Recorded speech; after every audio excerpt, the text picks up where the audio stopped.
দক্ষিণ বেলতলা উচ্চ মাধ্যমিক বিদ্যালয়ৰ সোণালী জয়ন্তী আজিৰ পৰা আৰম্ভ কৰা সোণালী জয়ন্তী বৰ্ষৰ যে কাৰ্যসূচী সেই কাৰ্যসূচী ইতিমধ্যে আৰম্ভ হৈছে সাংস্কৃতিক শোভাযাত্ৰা উলিওৱা হয় যত অংশগ্ৰহণ কৰিছে বিশিষ্ট অতিথি হিচাপে ND24 অধ্যক্ষ তথা পৰিচালন সঞ্চালক এয়া কিশোৰ বৰাই আমি পুনে পুনে গৈছো বিদ্যালয়লৈ বা চৰকাৰী খণ্ড বিদ্যালয়লৈ আমি এডমিশন নকৰা কাৰণ অভিভাৱকসকলৰ এটা পৰ্যায়লৈকে ভুল আছে আৰু এটা পৰ্যায়লৈকে ভুল নাই ভুল ক'ত নাই আৰু ভুলটো ক'ত আছে ভুলটো এটা জেগাতে আছে তেওঁলোকসকলে যদি অসমীয়া মাধ্যমৰ বিদ্যালয়সমূহত যদি নিজৰ ছাত্ৰ ছাত্ৰীসকলক যদি পাঠদান নকৰায় যদি তাত নপঢ়ায় এই বিদ্যালয়সমূহ কেনেকৈ জীয়াই থাকিব অসমীয়া ভাষাৰ লগত কেনেকৈ তেওঁলোক জীয়াই সংক্ষিপ্ত হৈ থাকিব ভুল ক'ত নাই CPSC সেৱাৰ যি কম্পিটিশ্যন প্ৰতিটো আজি কম্পিটিটিভ এক্সামত প্ৰতিজন ছাত্ৰ ছাত্ৰী প্ৰতিজন অভিভাৱকে বিচাৰে মোৰ ল'ৰাটো মোৰ ছোৱালীজনী এটা ভাল কম্পিটিটিভ এক্সামত যাব ভৱিষ্যতলৈ এই হ'ব কিন্তু যেটো আজিকালি চৰকাৰী বিদ্যালয়বিলাকত তেওঁলোকৰ প্ৰফেচনেলিজমটো কমিছে বুলি মই ব্যক্তিগতভাৱে উপলব্ধি কৰোঁ মই দোষাৰোপ কৰা নাই শিক্ষা সমাজৰ শিক্ষাগুৰুসকলক দোষাৰোপ কৰি ভাষণ দিয়াৰ ধৃষ্টতা মোৰ নাই মই একদম নগণ্য ক্ষুদ্ৰ মই ব্যক্তি কিন্তু মোৰ মনলৈ অহা কথা এইটো কাৰণেই কৈছোঁ আৰু আজি ইয়াৰ যিটো সমাগম 50 বছৰে ইয়াৰ পৰা পঢ়ি যোৱা ছাত্ৰ ছাত্ৰীসকল তেখেতসকলৰ উপস্থিতি তেখেতসকলৰ গাৰ্জেনসকল ইয়াত বৰ্তমান পঢ়ি থকা গাৰ্জেনসকল মই ভাবোঁ আৰু হ'ব লাগিছিল কাৰণ 50 বছৰ কোনো কম সময় নহয় 1972 চনত স্থাপন হৈছিল এখন বিদ্যালয় মই বিদ্যালয়খনৰ প্ৰতিষ্ঠাপক হলধৰ শৰ্মা আতিৰাম দলে চাৰু শৰ্মা শৰৎ বৰপূজাৰীৰ লগতে কেইবাগৰাকীও জড়িত হৈ আছিল এখন বিদ্যালয় প্ৰতিষ্ঠা কালৰ ক্ষেত্ৰত এই পৰ্যায়লৈ পোৱাৰ ক্ষেত্ৰত সকলো প্ৰতি মই শ্ৰদ্ধা জ্ঞাপন কৰিছোঁ এইসকল ছাত্ৰ ছাত্ৰী ভৱিষ্যতৰ দিনত আপোনালোকৰ হাতত অসমীয়া জাতিৰ অসমীয়া ভাষা ক্ৰমান্বয়ে পশ্চিমীয়া সংস্কৃতিয়ে অসমীয়া জাতি গিলিবলৈ আৰম্ভ কৰিছে আৰু বেছি দিন নাথাকিব আপোনালোকে যদি এতিয়া উপলব্ধি নকৰে আপোনালোকেও যদি পশ্চিমীয়া সংস্কৃতি গ্ৰাসত পৰে আমি আৰু এই অসমীয়া ভাষা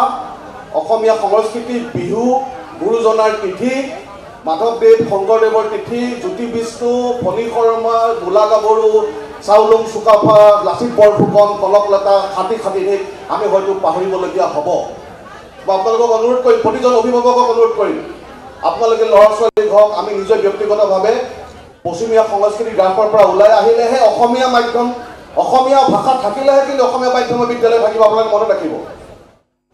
অসমীয়া ভাষা শেষ অসমীয়া জাতি শেষ বিদ্যালয় শেষ আমাৰ সংস্কৃতি শেষ সব শেষ আৰু এইটো বেছিদিন মোৰ মতেতো বেছিদিন নাই মই ব্যক্তিগতভাৱে বহুত বেছিদিন নাই কাৰণ মই কেইবাটাও জেগাত পৰিৱেশ দেখিছোঁ মই মোৰ ক্ষেত্ৰতো মই পৰিৱেশটো তেনেকুৱা দেখিছোঁ উপলব্ধি কৰোঁ আমি আমাৰ নিজৰ কালচাৰটোতকৈ বেলেগৰ কালচাৰটোক আমি বেছি ভাল পোৱা হ'লোঁ সেইকাৰণে নিজৰ আইক লোকৰ আইক ভাল পোৱা মানে নিজৰ আইক বেয়া পোৱা নবুজায় নিজৰ আইক ভাল পোৱা মানে লোকৰ আইক বেয়া পোৱা নবুজায় সকলোৰ প্ৰতি সকলো শ্ৰদ্ধা ভক্তি থাকে সেইকাৰণে মই ভাবিম আপোনালোকৰ হাতত ভৱিষ্যত আপোনালোকৰ হাতত অসমীয়া ভাষাৰ ভৱিষ্যত আপোনালোকে এই বিদ্যালয়খনৰ পৰা ওলাই গৈ ইয়াৰ পৰা যিসকল ছাত্ৰ ছাত্ৰী ওলাই গৈছে বিভিন্ন জেগাত তেখেতসকলে কৰ্মৰত নিজৰ বিদ্যালয়ৰ নাম নিজৰ পিতৃ মাতৃৰ নাম তেখেতসকলে উজ্জ্বল কৰিছে মই আশা কৰিম বৰ্তমান ইয়াত পাঠদান গ্ৰহণ কৰি থকা ছাত্ৰ ছাত্ৰীসকলেও অসমৰ এজন সুস্থ নাগৰিক ভৱিষ্যতৰ কাৰণে এজন ভাল ব্যক্তি হিচাপে ইয়াৰ পৰা তৈয়াৰ হৈ ওলাই যাব আৰু বিশেষ ক'বলগীয়া নাই মোৰ উপলব্ধি অকণমান ক'লোঁ 50 বছৰীয়া বিদ্যালয়খনত ইমান দীঘলীয়া যাত্ৰা বিদ্যালয়খনত মোৰ নিচিনা এজন কালি পৰহিৰ ব্যৱসায়ী এজনে আহি ইয়াত বেছি ভাষণ দি থকাটো বৰ ভাল কথা নহয় কাৰণ ভাষণটো মই প্ৰথমতে কৈছোঁ ভাষণ চবেই দিয়ে কামেৰে নহয় কথাৰে নহয় বন্ধু কামেৰে পৰিচয় আপোনালোকৰ বিদ্যালয়খনৰ ভৱিষ্যতৰ উত্থানৰ ক্ষেত্ৰত ভৱিষ্যতৰ কিবা পৰিকল্পনাত যদি কিবা আমি অংশীদাৰ হ'ব পাৰোঁ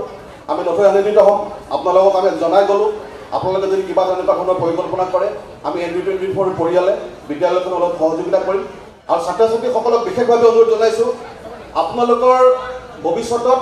আপোনালোকে কি হ'ব এতিয়াই ঠিক কৰক পঢ়া শেষ কৰাৰ পাছত ঠিক কৰি কিন্তু লাভ নাই আজিকালি মেক্সিমাম ল'ৰা ছোৱালীয়ে এটা লাইনত পঢ়ি গুচি যায় পঢ়াৰ শেষ হোৱাৰ পাছত তেওঁলোকে সিদ্ধান্ত ল'ব বিচাৰে যে আমি কি কৰিব লাগিব সেইকাৰণে পঢ়াৰ আগতে ঠিক কৰক আপোনালোকে কি কৰিব আৰু শৈক্ষিকভাৱে শিক্ষিত আৰু সামাজিকভাৱে শিক্ষিত দুটা শিক্ষা আছে আপুনি শৈক্ষিকভাৱে বহুত শিক্ষিত কিন্তু সামাজিকভাৱে আপোনাৰ শিক্ষাত নাই তেতিয়া কিন্তু আপোনাৰ এই শৈক্ষিক শিক্ষাটোৰ কোনো লাভ নাই আপুনি অক্সফৰ্ডৰ পাছ কৰি আহক কেম্ব্ৰিজৰ পাছ কৰি আহক যদি আপুনি এজন সামাজিক আচৰণ আপোনাৰ ভাল নহ'ব সমাজৰ যদি ভাল ব্যক্তি হ'ব নোৱাৰে আপুনি যিমান ডাঙৰ ডিগ্ৰী ল'লেও কিন্তু আপোনাৰ সেই ডিগ্ৰীৰ কাম নাই জ্যেষ্ঠজনক ভক্তি জ্যেষ্ঠজনক শ্ৰদ্ধা বন্ধুজনৰ লগত সৌহাৰ্দ্যপূৰ্ণ আলোচনা, ভাল সঠিক আলোচনা, জাতিটোৰ মংগলৰ কাৰণে আলোচনা, মাতৃ পিতৃৰ প্ৰতি ভক্তি। মাতৃ পিতৃ মানে ভগৱান। আমি মন্দিৰত যাওঁ, নামঘৰত যাওঁ, দেৱ দেৱী পূজা কৰোঁ, সেইসকলক কৰাৰ আগতে দেখা ভগৱান আমাৰ ঘৰতে আছে মাতৃ পিতৃ। মই ভাবোঁ মাতৃ পিতৃক আৰাধনা কৰাৰ পিছত বেলেগ কাৰোবাক আৰাধনা কৰিব লাগে বুলি মই ব্যক্তিগতভাৱে নাভাবোঁ। সেইকাৰণে আপোনালোকৰ উজ্জ্বল ভৱিষ্যত কামনা কৰিছোঁ। আৰু মোক ইয়ালৈ নিমন্ত্ৰণ কৰি অনাৰ বাবে মই বিশেষভাৱে ভাগ্যদাত আছে, গণেশত আছে, বেলতলাত এই আমাৰ বিদ্যালয়ৰ উদযাপন সমিতিক মই ধন্যবাদ জ্ঞাপন কৰিলোঁ। ধন্যবাদ। জয় অসম। ধন্যবাদ।